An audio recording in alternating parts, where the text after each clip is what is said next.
নমস্কার, আমি অনির্বাণ। বাংলা সাহিত্য এবং অরিজিনালস কিছু গল্প দিয়ে সাজানো আমাদের এই বিশেষ নিবেদন সাহিত্যের সেরা সময়। সাহিত্যের সেরা সময় আপনাদের জন্য আজকে সাজিয়ে রেখেছে দেবাদ্রিতা বসুর লেখা ত্রিকোণ প্রেমের গল্প স্মৃতিটুকু থাক, যেখানে প্রিয়াঙ্কা, সাম্য আর অমৃতার প্রেমের গল্প শুনতে পাবেন আপনারা। প্রিয়াঙ্কার চরিত্রে অভিনয় করছে ঐশী ভট্টাচার্য, যিনি আমাদের অত্যন্ত প্রিয় একজন মানুষ। শুরু হচ্ছে আজকের নিবেদন স্মৃতিটুকু থাক। গল্প পাঠে অঙ্কনা, গল্পের সূত্রধার আমি অনির্বাণ।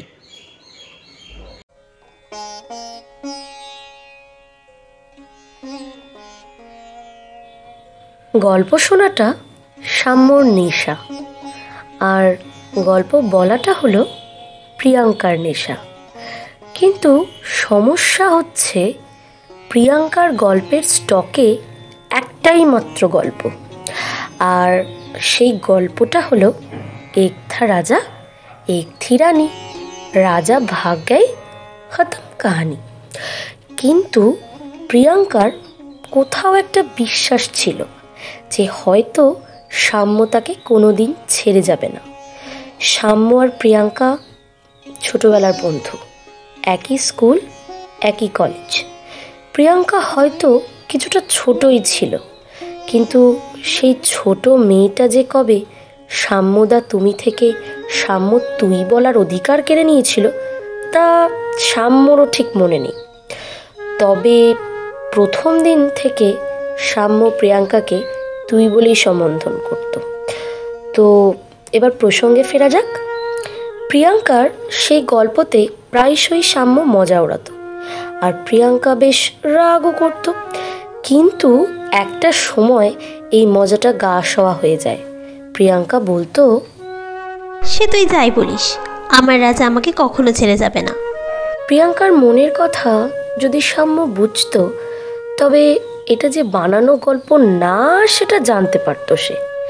কিন্তু এই গল্পকে চিরকালই বানানো গল্প ভেবে এসেছে সাম্য, সেই জন্যই বারবার বলতো, হ্যাঁ, তোকে যে রাজা বিয়ে করবে সে তো আসলে ল্যাংড়া খোঁড়া। যদি সে ল্যাংড়া খোঁড়া হয় তাহলে আর সে পালাবে কিভাবে? প্রিয়াঙ্কা তখন রেগে গিয়ে চেঁচিয়ে বলতো, বাজে কথা বলবি না সাম্য, এই তোকে লাস্ট ওয়ার্নিং দিলাম। আমার রাজাকে নিয়ে যদি কিছু বলিস, আমাকে তুই খুন করে দিবি, তাই তো? থাক, অনেক বলেছি সেই কথা, আলটিমেটলি কিছুই করতে পারবি না। আমার ভালো মানুষের সুযোগ নিচ্ছিস। তুই আমার থেকে বড় বলেই তোর গায়ে হাত দিই না, সেটা সুযোগ নিচ্ছিস তো? সুযোগ তো তুই দিচ্ছিস, একই গল্প সেই ছোট থেকে শুনে আসছিস। প্রিয়াঙ্কা, 25 বছর পেরিয়ে গেছি আমি, আমার 27, তোর 23। এখন আর রাজারানীর গল্প শোনার বা বলার বয়সে আমরা কেউই নেই। এই কারণেই তো বলছি বিয়েটা করে নে। কি মানে? এর মধ্যে বিয়ের কথা এলো কিভাবে? না, তোরও 27 বছর আর আমারও 23 বছর, দুজনেরই তো বিয়ের বয়স হলো নাকি?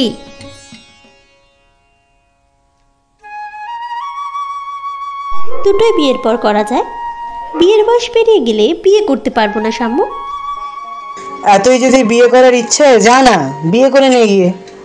তুই তো বিয়ে করবি না, তাহলে আমার বিয়ে করে লাভ কি? আমার বিয়ের সঙ্গে তোর বিয়ের কি সম্পর্ক? এর উত্তর প্রিয়াঙ্কা কোনোদিন দেয়নি, সাম্যও কখনো জিজ্ঞেস করেনি। ছোট থেকে সাম্যর প্রতি যে ভালোবাসা প্রিয়াঙ্কার মনে গড়ে উঠেছিল তার সন্ধান সাম্যও পায়নি, আর প্রিয়াঙ্কাও কোনোদিন দিতে চায়নি। প্রিয়াঙ্কা ভাবত সাম্যকে বোঝে, ওর ভালোবাসাটাকেও বোঝে, কিন্তু সাম্য ওকে ফ্রক পরা সেই ঝুঁটি বাঁধা ছোট্ট বাচ্চা মেয়েটা ছাড়া আর কিছুই ভাবেনি কোনোদিন। তাহলে তার ভালোবাসা কে বুঝবে?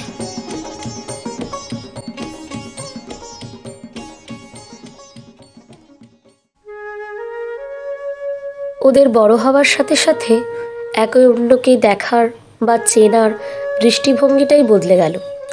সাম্য বোন ছাড়া আর কিছুই ভাবতে পারতো না কোনোদিন প্রিয়াঙ্কাকে।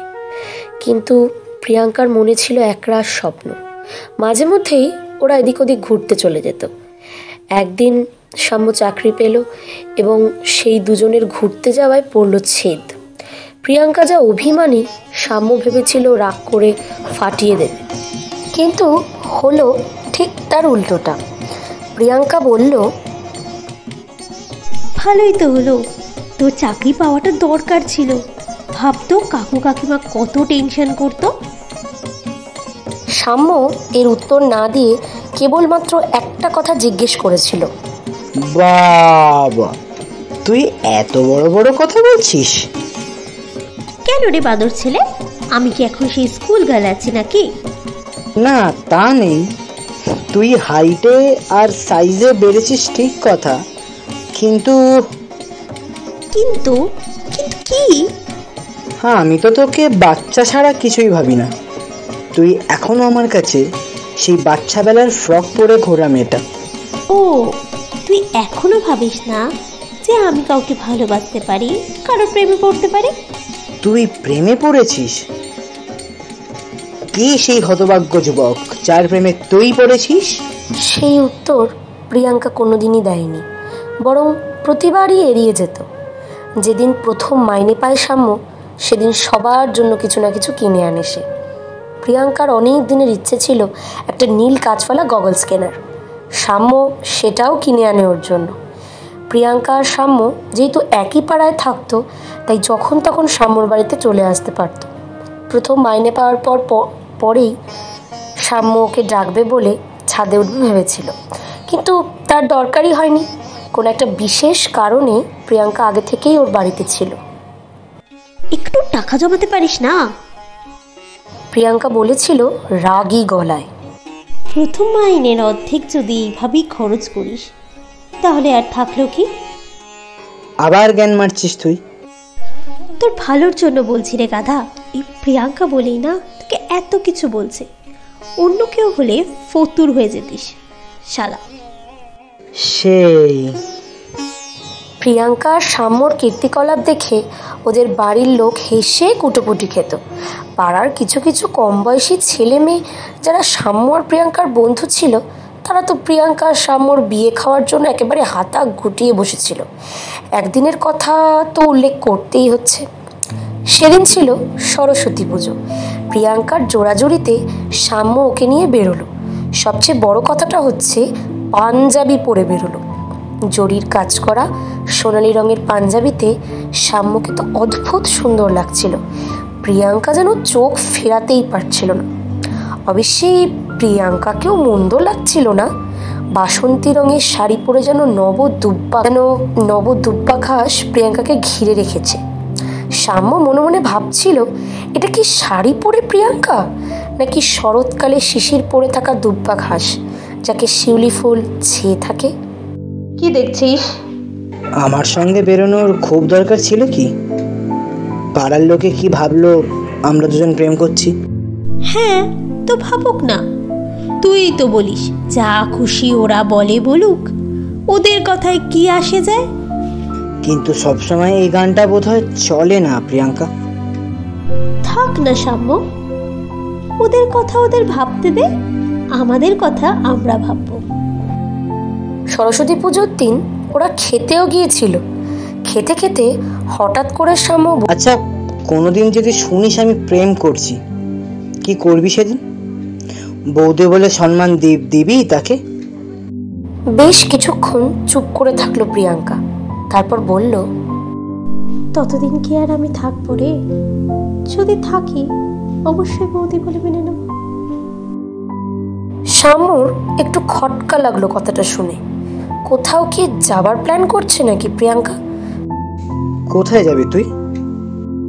উত্তরে প্রিয়াঙ্কা খুব শান্তভাবে নরম সুরে জবাব দিল, আমি বিলেত যাচ্ছি রে। হঠাৎ? ভাবছি ল নিয়ে হায়ার স্টাডিটা শেষ করব। বাহ, ভালো তো। তা কবে যাবা? দেখছি, শুনছি তো পরের সপ্তাহে ফ্লাইট। বেরিয়ে যাচ্ছি 2.5 থেকে 3 বছরের জন্য। মানে 3 বছর বিয়ের ঝামেলা থেকে আমার মুক্তি দিচ্ছিস, তাই তো? উলোর বাঁদর। আমি উলোর বাঁদর? এটা তুই বলতে পারলি? বলেই তো দিলাম। এই সাম্য, আমি কিন্তু রেগে যাচ্ছি। তো রেগে যাবার জন্যই তো বললাম আমি। উত্তর বলে এবং শুনে দুজনেই হেসে উঠল। এরপর পরের সপ্তাহের শুরুতে প্রিয়াঙ্কা বিলেতে বেরিয়ে গেল। সবাই বিমানবন্দরে ছাড়তে এসেছিল, অনেকেই অনেক কিছু বলেছিল, কিন্তু প্রিয়াঙ্কা অপেক্ষা করছিল সাম্যর কিছু কথার জন্য। সবার আড়ালে সাম্য শুধু বলেছিল, তুই উকিল হয়ে ফিরে আয় দেখি জলদি, তোর প্রথম মক্কেল আমি হব। বলছিস? তোর জন্য তো ফিরে আসতেই হবে আমাকে। অপেক্ষা করে থাকবো তোর ফেরার। তোকে দেখার জন্য আমিও অপেক্ষা করে থাকবো।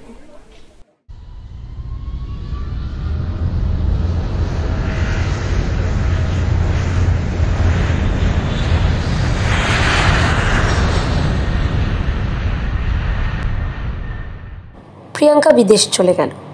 এরপর 3 বছরের অপেক্ষা।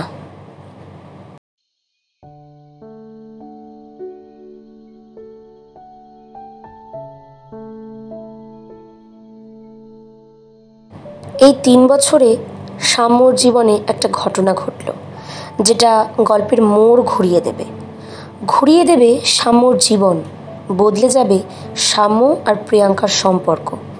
সাম্য যে অফিসে চাকরি করত সেই অফিসের ফ্রন্ট ডেস্কে বসত অমৃতা মল্লিক, অপরূপা সুন্দরী, অল্প বয়স।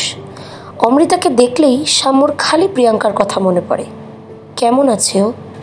এখনও কি পাগল আছে আগের মতো, নাকি বদলে গিয়েছে? বদলে যাওয়া প্রিয়াঙ্কাকে কি মেনে নিতে পারবে সাম্য?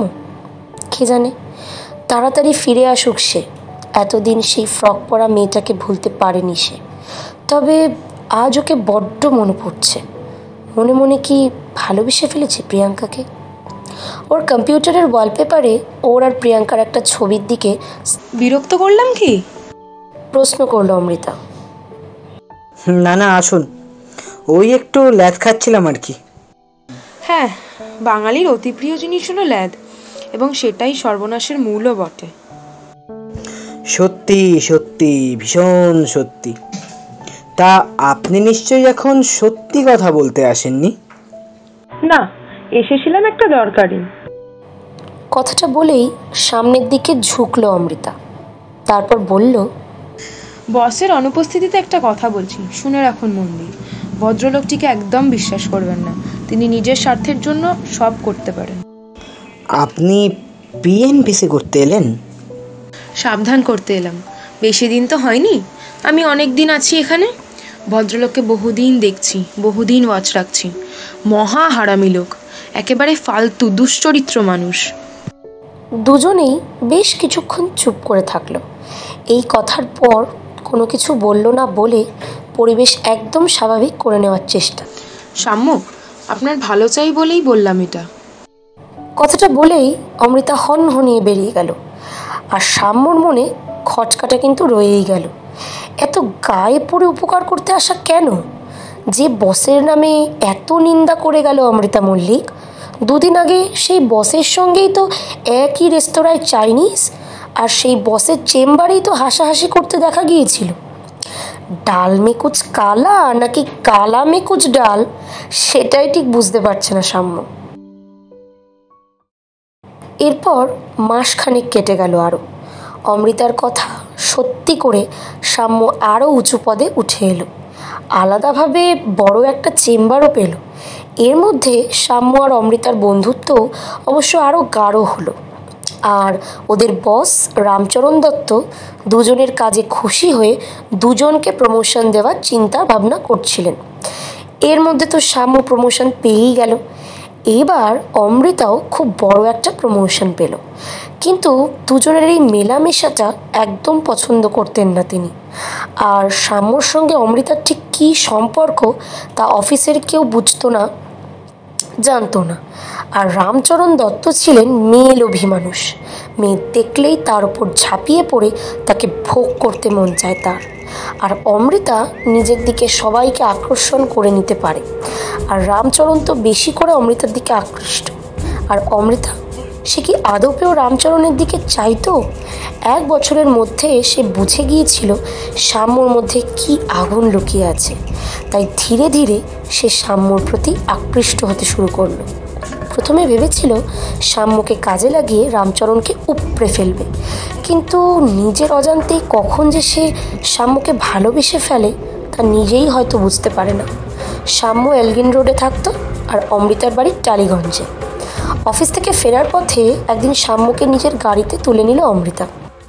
উঠে আসুন তো, একই দিকে তো যাব, যাওয়ার পথে ড্রপ করে দিতে কোনো অসুবিধা হবে না। সেই থেকে অফিসে রব উঠল, অমৃতা আর সাম্য প্রেম করছে। অমৃতাকে এই খবর কোনোদিনই অস্বস্তিতে ফেলেনি, কিন্তু সাম্যর একটু কিন্তু বোধ হতো। একদিন তো অমৃতা সাম্যকে জিজ্ঞেস করেই ফেলল, তুমি এটা নিয়ে এত ভাবো কেন বলো তো? বড় বড় অফিসে এরম হামেশাই রটে। সাম্য কিছুক্ষণ সময় নিয়ে এই প্রশ্নের উত্তর দেয়, তোমার হয়তো এসবে অভ্যেস আছে, কিন্তু আমার নেই। যা রটে তার কিছু তো বটে, তাই না সাম্য? আমাকে নিয়ে তুমি ঠিক কি ভাবো বলো তো অমৃতা? দেখো, তুমি এর মজা নিতেই পারো, কিন্তু I am not going to spare anymore. এর একটা প্রতিবাদ হওয়া দরকার। আচ্ছা কুল ডাউন। বাবা, কি রাগ তোমার! এই মাথা গরম নিয়ে কাজ করবে কিভাবে? এই বলে কিছুক্ষণ চুপ থেকে অমৃতা নরম সুরে শান্ত গলায় আবার বলে উঠল, এরকমও তো হতে পারে কেউ সত্যি তোমার জন্য অপেক্ষা করছে। অপেক্ষা করতে কজন জানে বলো? যারা ভালোবাসে তারাই অপেক্ষা করে সাম্য। তুমি অপেক্ষা করো বুঝি? করি তো, সঠিক সময়ের অপেক্ষা করি। সঠিক সময়? সঠিক সময়, এমন একটা সময় যখন মনের সব কথা খুলে বলতে পারবো। কাকে বলবে? সেই মানুষটাকে যাকে পাওয়ার জন্য সারা জীবন অপেক্ষা করা যায়। এর কোনো উত্তর দিল না সাম্য। সে নিজেও হয়তো এমন একটা সময়ের অপেক্ষা করছে, যে মেয়েটাকে ফ্রক পরা বাচ্চা মেয়ে বলে অবহেলা করে এসেছে এতদিন, তাকে কবে যে ভালোবেসে ফেলেছে তা সে নিজেও বুঝতে পারেনি। কেমন আছে প্রিয়াঙ্কা? হঠাৎ করেই একটা মেল করে ফেললো সে প্রিয়াঙ্কাকে। মাই ডিয়ার প্রিয়াঙ্কা, আমার সেই ফ্রক পরা মেয়েটা কি কিছুটা বেড়েছে, নাকি এখনো তেমনই রয়েছে যেমন আগে ছিল? তুই 3 বছরের আগে ফিরবি না জানি, কিন্তু তোকে দেখার ইচ্ছে বড়ই বেড়ে গেছে। এখন কেমন হয়েছিস দেখতে? দেখানো সম্ভব? পারলে দেখাস। ইয়োর পার্টনার ইন ক্রাইম, সাম্য। এর কোনো উত্তর পায়নি সাম্য। আশা করেছিল উত্তরের, কিন্তু প্রিয়াঙ্কা কোনো উত্তর দেয়নি। সময় কাটে, অমৃতা আর সাম্য আরও ঘনিষ্ঠ হয়ে উঠল, আর কাল্পনিক এক প্রেমের গল্প অফিসের হাওয়ায় ভেসে উঠল। সেই গল্পের নায়ক সাম্য। আর আমার জন্য তোমাকে অনেক কথা শুনতে হয়েছে, তাই না সাম্য? ভাবছি এই চাকরিটা আমি ছেড়ে দেবো। সাম্য একটু অবাক হয়ে জিজ্ঞেস করেছিল, সে কি, আমার জন্য তুমি চাকরি ছাড়বে কেন? কথাটা বলেই উঠে দাঁড়িয়ে ফাইল র্যাকের দিকে গেল। একটা ফাইল নিয়ে বলল, কেন, বস কি বলছে? ইনক্রিমেন্টের জন্য চাপ দিচ্ছে নাকি? অমৃতা কিছু বলল না, চুপ করে চেয়ারে বসলো। ফাইল নিয়ে এসে চেয়ারে বসে পড়ল সাম্য। ওর চোখে অদ্ভুত একটা দৃষ্টি। সাম্য হাসি মুখে বলে উঠল, মনে হচ্ছে খুব সিরিয়াস কিছু। কি হয়েছে বলা যায় আমাকে? আরও কিছুক্ষণ চুপ করে থাকলো অমৃতা। একঘেয়েভাবে তাকিয়ে থাকলো সেই টেবিলে রাখা পেপার ওয়েটটার দিকে।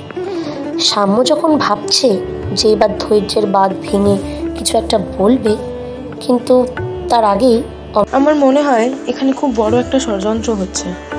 আমার কিচ্ছু ভালো লাগছে না। তুমি না থাকলে তো রামচরণ বেশি করে টার্গেট করবে আমাকে। আমি যে থাকবো না সেটা তোমাকে কে বললো? আরে তোমাকে ওরা সরিয়ে দিতে চাইছে অফিস থেকে। ঠিক আছে, চাক না। অফিসিয়াল কোনো কারণ দেখিয়ে ওরা আমার চাকরি খেতে পারবে না, কারণ আমি খুব ফেয়ার আছি। এবার বাকি থাকলো অফিস পলিটিক্স, দেখাই যাক না কি হয়। তুমি কিন্তু খুব সাহস দেখাচ্ছ সাম্য। আমার সাহস আছে তাই সাহস দেখাচ্ছি। যার সাহস নেই সেই তো পেছন থেকে ছুরি মারে, তাই না? কথাটা বলেই হেসে উঠল সাম্য আর ফাইল হাতে বেরিয়ে গেল।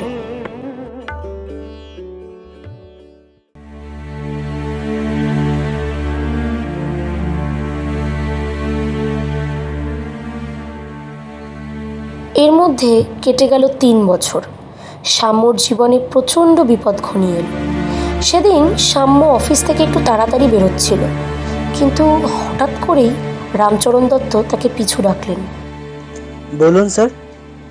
একটা কাজ দেব, করতে পারবেন? বলুন কি কাজ? যদি আমার সামর্থ্যের মধ্যে হয় অবশ্যই করব।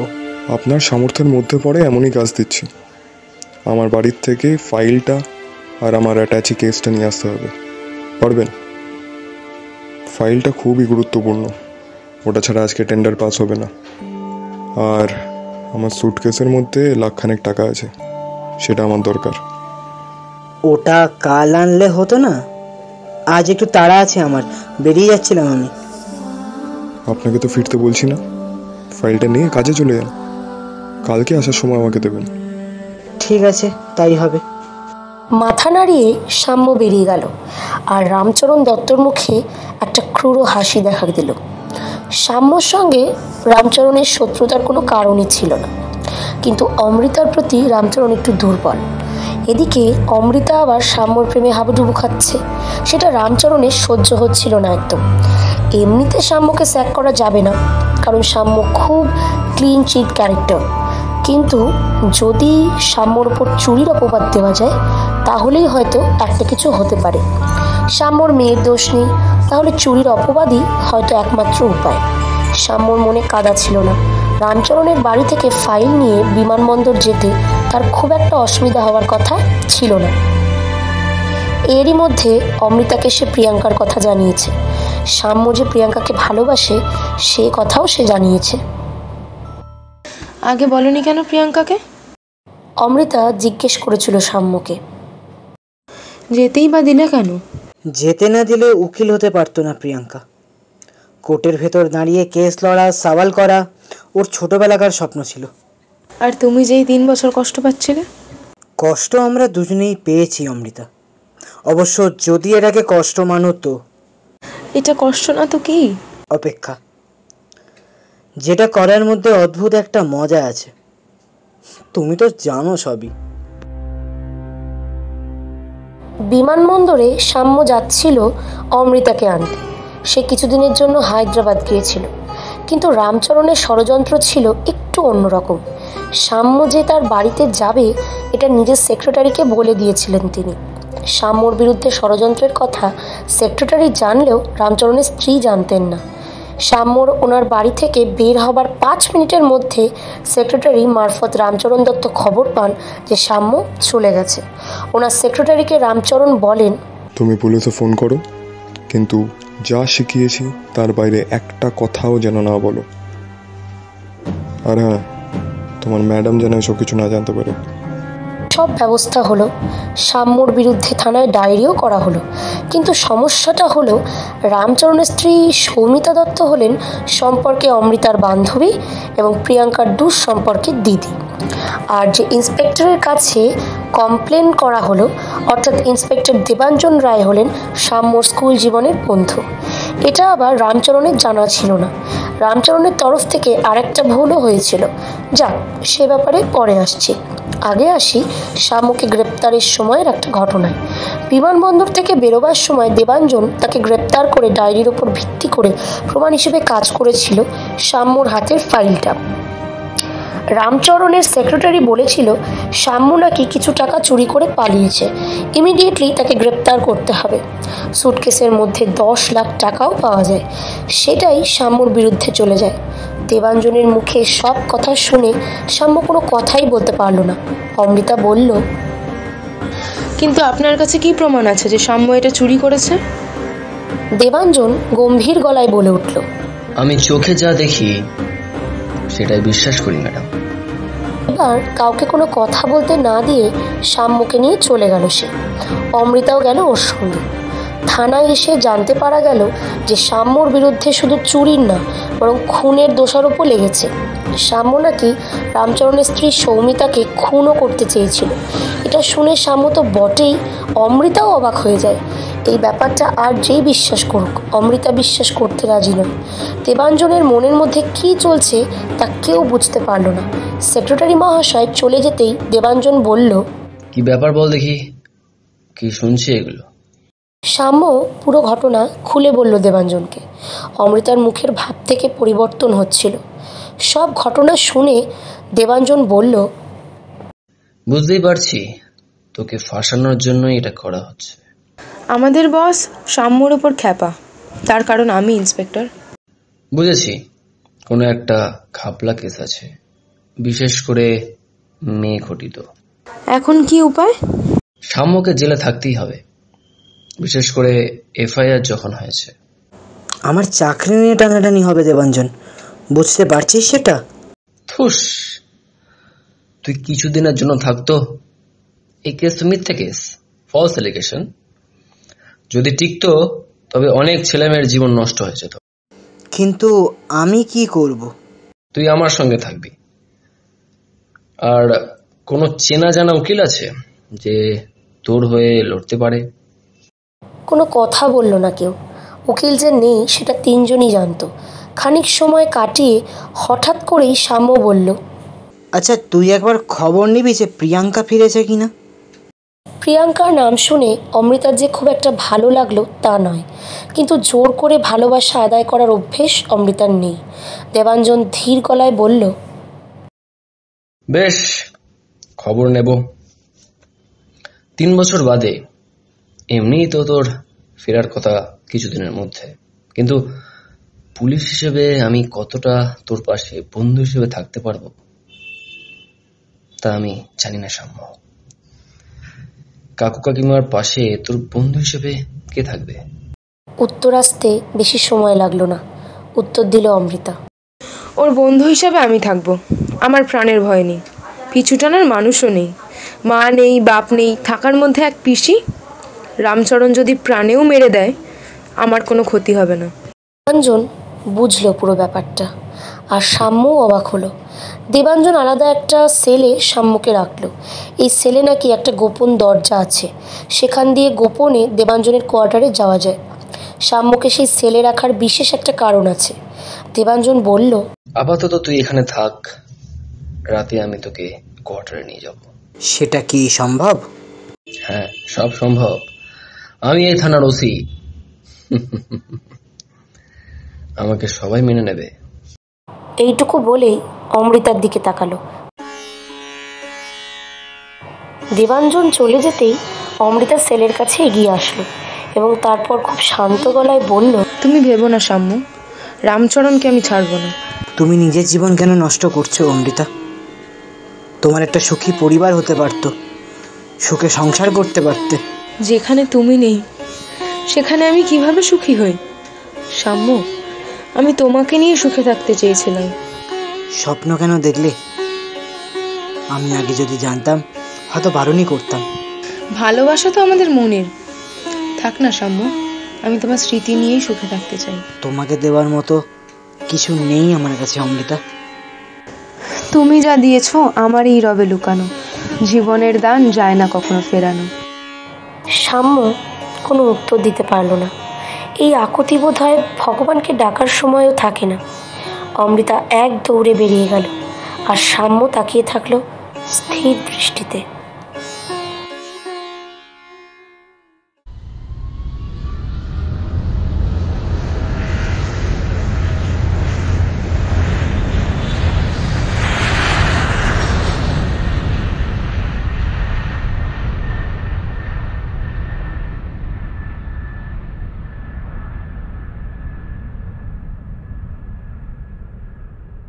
প্রিয়াঙ্কা ফিরে এলো।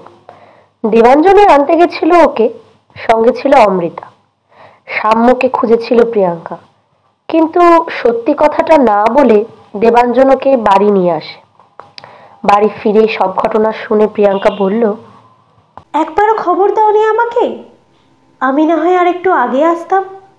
দেবাঞ্জন খুব শান্তভাবে বলল, তুই আজ এসেছিস, আর এত ব্যাপার ঘটেছে 3 দিন আগে। আগে বলে কাজ হতো না?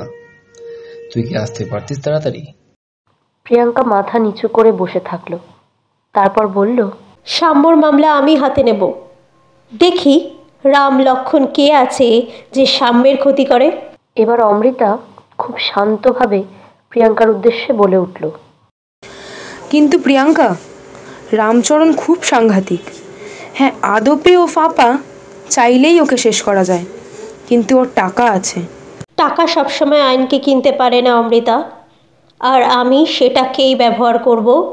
চাইলে রামচরণকে ওখানেই শেষ করে ফেলা যায়। চাইলে ওকে আমিও শেষ করতে পারতাম প্রিয়াঙ্কা, সুযোগ আমার কাছেও ছিল অনেক, কিন্তু সাম্যর এই অবস্থা করে দেওয়ায়। সাম্যর এই অবস্থা কেন হলো অমৃতা? তার উত্তর কি আছে তোমার কাছে? এই প্রশ্নের কোনো জবাব দিল না, মাথা নিচু করে বসে থাকলো। দেবাঞ্জন কিছু একটা বলতে যাচ্ছিল, কিন্তু প্রিয়াঙ্কা যে প্রশ্নটা করলো তার কোনো উত্তর দেবাঞ্জনের কাছেও নেই। বেশ কিছুক্ষণ নীরবতার পর দেবাঞ্জন বলল, দেখ, এখন সাম্যকে ছাড়াতে হবে, আর সেটাই তোর সাহায্য খুব দরকার। এখন নিজেদের মধ্যে ঝামেলা করে কি লাভ? প্রিয়াঙ্কা মাথা নিচু করে বসে থাকলো। আমি সাম্যর সাথে দেখা করতে চাই। সম্ভব? হ্যাঁ, সম্ভব। আজ বিকেলে যাবি, দেখা করিয়ে দেবো। প্রিয়াঙ্কা দেবাঞ্জনের সঙ্গে সাম্যর সেলের সামনে এলো। সাম্য মাথা নিচু করে বসেছিল। দেবাঞ্জন ওকে ডাকতেই মাথা তুলে প্রিয়াঙ্কাকে দেখলো, আর দেখেই ছুটে এলো দরজার সামনে। দেবাঞ্জন চলে গেল। তারপর সাম্য বলল, তুই কত বড় হয়ে গেছিস। সেই ফ্রক পরা মেয়েটা আজ আমার উকিল। এভাবে দেখা হবে তা সত্যিই ভাবিনি সাম্য। বিশ্বাস কর, তোর বিরুদ্ধে ষড়যন্ত্র করেছে, এটা তো আমি ভাবতেই পারছি না। আমি নিজেও কি ভেবেছিলাম? আমি অফিসে একদম ক্লিন চিট ছিলাম, তাই আমাকে চুরির অপবাদ দিয়ে জেলে পাঠালো। তুই আমাকে ডাকিসনি কেন? তুইও তো মেলের উত্তর দিসনি। আমাকে কোনোদিন ক্ষমা করিস না সাম্য, কোনোদিন ক্ষমা করিস না আমাকে। ক্ষমা করার প্রশ্ন উঠছে কেন প্রিয়াঙ্কা? নিজের লোকের উপরে কি কেউ অভিমান করে? হ্যাঁ, আমার মেলের কোনো উত্তর দিসনি দেখে একটু অভিমান হয়েছিল, কিন্তু মানিয়েও নিয়েছিলাম নিজের মনকে। নিজেকে যোগ্য প্রমাণ করতে চেয়েছিলাম আমি। যোগ্য? কার যোগ্য করবি তুই? তোর পাশে নিজের যোগ্যতা প্রমাণ করতে চেয়েছিলাম। আমি যে সেই কলেজ জীবন থেকে তোকে ভালোবেসে এসেছি, কোনোদিন কোনোদিন তো তোকে দাদা ভাবিনি। বলিসনি কেন সেটা? আমি অনেকবার বলতে চেয়েছি তোকে, বলেওছি, কিন্তু তুই সেটা বুঝতে চাস না। আমি ভালোবাসা হয়ে তোকে ঘিরেই ছিলাম, কিন্তু তুই বহেমিয়ানের মতো ছুটে বেরিয়েছিস। দোষটা আমারই ছিল। ভালোবাসা কোনোদিন বুঝতেই চাইনি, বোঝাতেও চাইনি। তুই যেদিন বিদেশ চলে গেলি না প্রিয়াঙ্কা, সেদিন আমি বুঝতে পারি যে হয়তো আমি তোকে ভালোবাসি। কথাটা বলে কিছুক্ষণ চুপ থাকলো সাম্য। তারপর বলল, তুই এখন অনেক বড় হয়েছিস। এই 3 বছরে তোর বয়স বেড়ে 25 হয়েছে। জানি না এখন তুই আমাকে কি চোখে দেখিস, কিন্তু কিন্তু আমি তোকে ভালোবাসি প্রিয়াঙ্কা। প্রিয়াঙ্কা প্রথম কিছুক্ষণ কোনো কথা বলল না, কিন্তু যখন বলল তখন ওর গলাটা কেঁপে গেল। আমি শুধু আজ কেন, কবে তো তোকে মন দিয়ে বসে আছি, আর তুই আজ বলছিস যে আমাকে ভালোবাসিস। তোকে কথা দিচ্ছি, আমি তোর বিরুদ্ধে আসা সব অভিযোগ আমি এক নিমেষে খারিজ করে দেব। তোকে আমি নির্দোষ প্রমাণ করবই। এরপর কোর্টে কেস উঠল।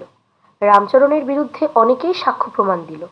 কিভাবে দিল, কারা দিল, আর তাদের কিভাবে কোর্টে হাজির করেছিল প্রিয়াঙ্কা, তা অনুমান করা খুব সহজ নয়।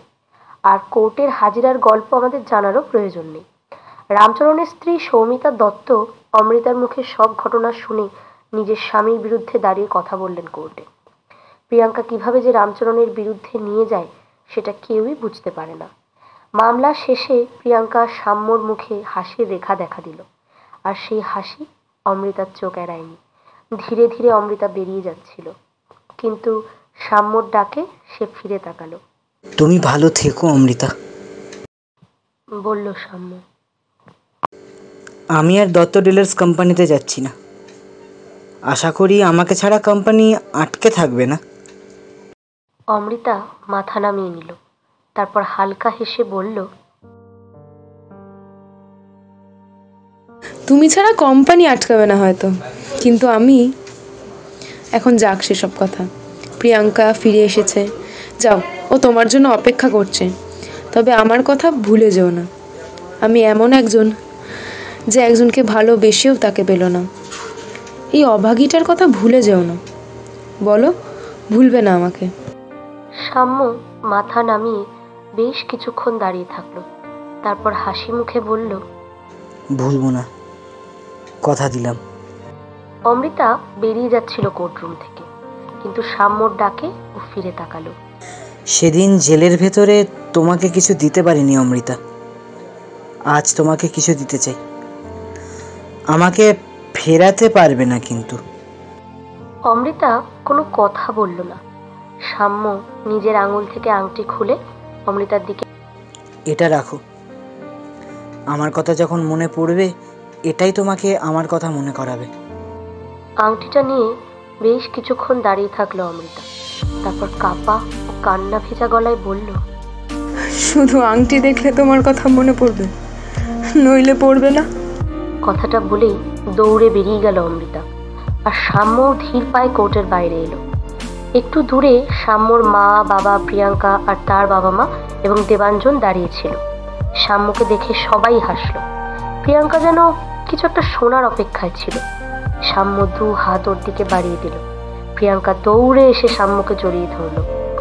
দুটো শরীর, দুটো প্রাণ, দুটো মন মিশে গেল দুজনের সাথে।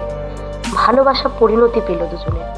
কিন্তু অমৃতা, তার আর কোনো খোঁজ পাওয়া যায়নি। হয়তো সে আছে অন্য কোনো শহরে, অন্য কোনো নামে, কিন্তু সাম্যর জন্য অপেক্ষা ছিল চিরন্তন, সারা জীবনের, হয়তো পরজন্মের। এই জন্মে সাম্যকে যতটুকু পেল সেই সময়টুকুর স্মৃতি নিয়েই সে কাটিয়ে দেবে। হয়তো সে বলবে, স্মৃতিটুকু থাক। শেষ হলো আজকের নিবেদন, স্মৃতিটুকু থাক। যদি আমাদের এই নিবেদনটি আপনাদের ভালো লেগে থাকে তবে ছোট্ট করে একটি লাইক দিয়ে যাবেন, যাতে ভবিষ্যতে আরও এরম ভালো ভালো নিবেদন আনতে পারি।